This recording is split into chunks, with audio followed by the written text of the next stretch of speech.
Cute and cuddly animals make us feel so warm and fuzzy inside. And that's part of the appeal of having a dog or cat as a go-to companion animal, right? But we've all seen those animals that make you stop and think, why on earth do you look the way that you look? And I love asking this question because these weird-looking animals are ugly for some of the most amazing reasons. Hi everyone, I'm Jaida. I study shark movement ecology, and I love all animals, whether they're silky, smooth, squishy, or slimy. I think they're all pretty awesome. Take, for example, the blobfish. It's kind of the epitome of ugly, but it really only looks like that at the surface.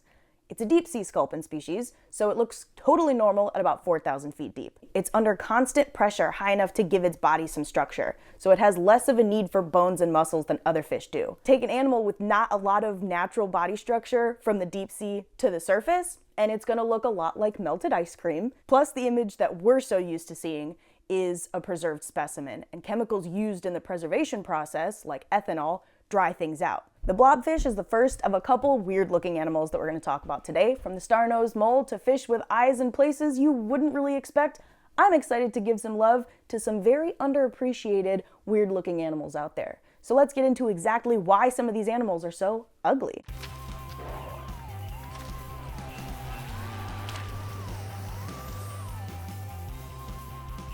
Let's take a gander at the goblin shark. These deep sea sharks truly live up to their names because they straight up look like monsters. They've got these long, thin snouts filled with electroreception pores just like other sharks have, and they use it to detect the electromagnetic field of prey items like fish. They may be goblins, but that sounds like a superpower to me. Now, we run into the issue of the goblin shark's jaw. Unlike humans, it is not fused to the rest of their head. Instead, it is connected only by ligaments, allowing the jaw to move like a slingshot more than you would hope that a jaw does. This allows the jaw to shoot out super fast, grab prey right under the shark's nose without really moving its body. This may be kind of a compensation for the fact that these sharks aren't all that good at swimming. And nutrients in the deep sea can be really hard to come by, so you better snag a snack when it's literally right under your nose, otherwise you might need to go hungry. Could you imagine if humans were able to shoot their jaws out the way that goblin sharks do? That is nightmare fuel, but hey, goblin sharks gotta eat too. The ii is a species of lemur that is endemic to Madagascar, meaning that it only lives on that one African island. Its separation from the rest of the world is exactly why it's as specialized as it is. Because islands, especially remote ones, are so far removed from the pressures of the mainland, their ecosystems can look a lot different. And through adaptation, this can lead to some highly specialized features of certain species. I'm sure you've noticed their giant eyes. That's because these animals are nocturnal, so having large eyes helps them to see better in the dark. And of course, we have to talk about this incredibly long finger that they have. As weird as it may seem, it's for feeding. They use that finger to tap, tap, tap on a tree, listening with their giant ears for vibrations indicating that there might be a grub hiding inside. That is called percussive foraging. It's similar to echolocation, which primates generally don't engage in, so points for originality. They use their funky-looking incisors to bite through the tree bark, and they use that super long finger, unreasonably long, I might argue, to pull a grub out, and bam, it's dinner time. Judge me if you must, but I personally think that the Starnosed Mole is pretty darn cute. Now, these animals are fossorial, meaning that they live underground. We as humans typically need a shovel in order to dig, but who needs a shovel when your hands are as large as theirs? I bet they really come in handy. But of course, their most prominent feature is that star nose of theirs. I mean, it is their namesake after all.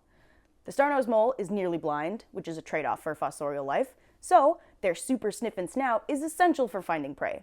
They move it incredibly fast, touching up to 12 different places per second to gather as much information on their surroundings as possible. And with about 100,000 nerve endings in that nose, it's got 5 times more touch sensors than your entire hand. So weird?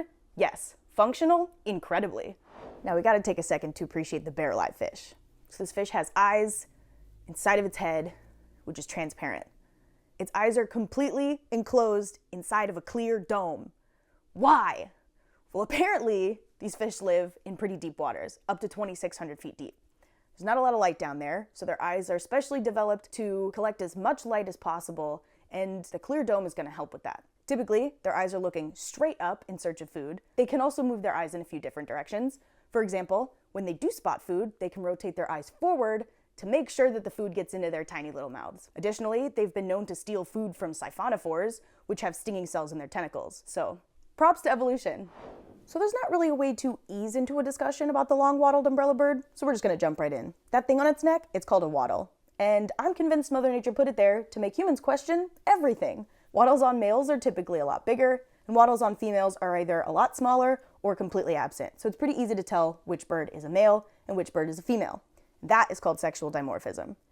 These wattles are actually used for mate attraction. The females think it's sexy, somehow, so the males will poof up the umbrellas on the top of their head and inflate that wattle to make it look like a big black pine cone. Now, this wattle may be great for getting a girlfriend, but not so great for flying, because these things are clearly not aerodynamic, though they can contract a bit to make flying a little bit easier. This is a kind of trade-off that we see all the time in the animal kingdom. You lose a little bit of one skill to gain another one, and oftentimes that results in animals looking like they walked straight out of a Dr. Seuss book, but what can you do?